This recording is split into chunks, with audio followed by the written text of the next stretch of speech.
Hey, I'm Dave.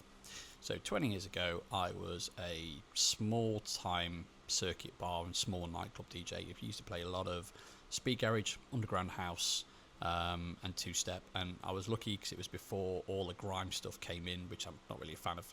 And we had a lot of fun, right? It's when people still smoked on the dance floor, which is not so great.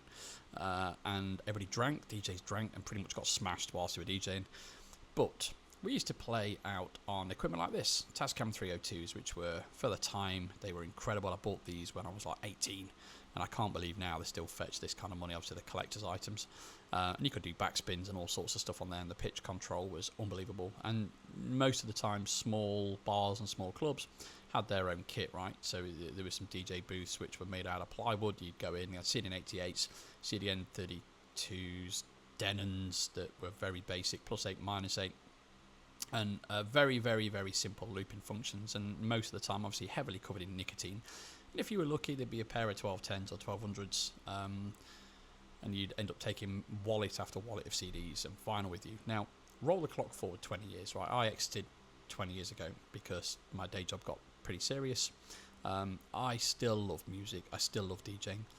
I'm not a fan of nightclubs anymore, just because I'm probably the wrong side from an age perspective to go and mix and to just blend in.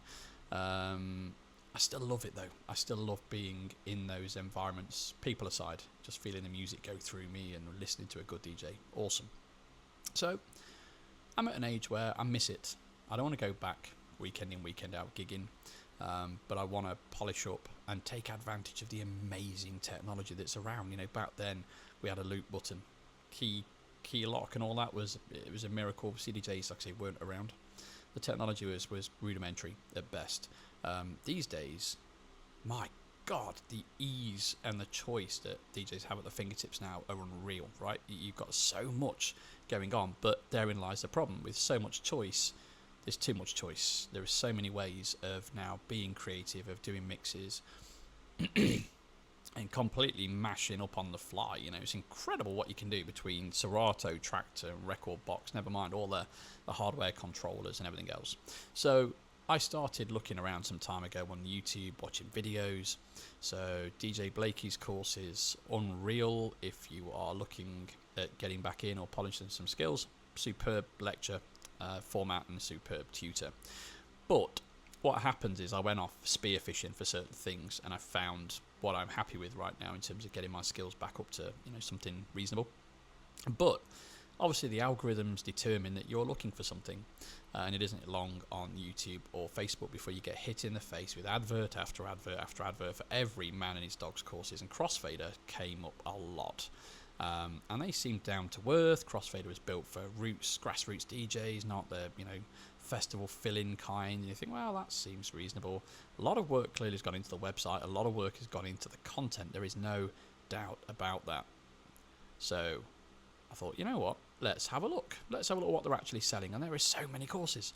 And then Complete DJ made the most sense. 10 installments, 3 installments, one-time payment. And you think, okay, that's kind of pricey. But here's the thing. Yesterday when I looked at this, it didn't look like this. The JavaScript which determines your country-based pricing had failed, and it was injected as HTML.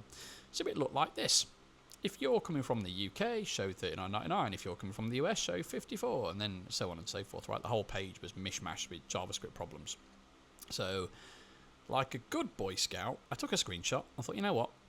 I'll just get in touch with support. I'm a nice guy. I'm not trying to sell them anything. Let's just get it fixed, right? Small business. I'm a small business guy. Let's just do some kind of random act of kindness and get in touch. So I dropped them an email, and the email is here. So don't go ahead and read the response just yet.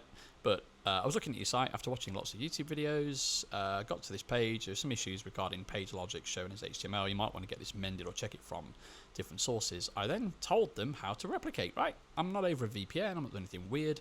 I'm using the latest version of Chrome on an M3 MacBook. Figured I would be a good citizen and ping you a message with the screenshot. And then I got a response. We do not require these services. Kindly remove us from your mailing list. Okay. I don't really see where in my email that I said I was offering services or wanted paying for something. I was literally pointing out an error. Now, in my defence, I didn't say that I was a DJ looking at your site after watching lots of YouTube videos. I said I was looking at your site watching lots of YouTube videos. Therefore, the implicit nature of this was I'm looking at buying the course, right? But the response just basically says you've not read this. So the problem with this, and the reason I'm making this video, is when I went off and got in touch with DJ Blakey, Richard Blake, this guy, right?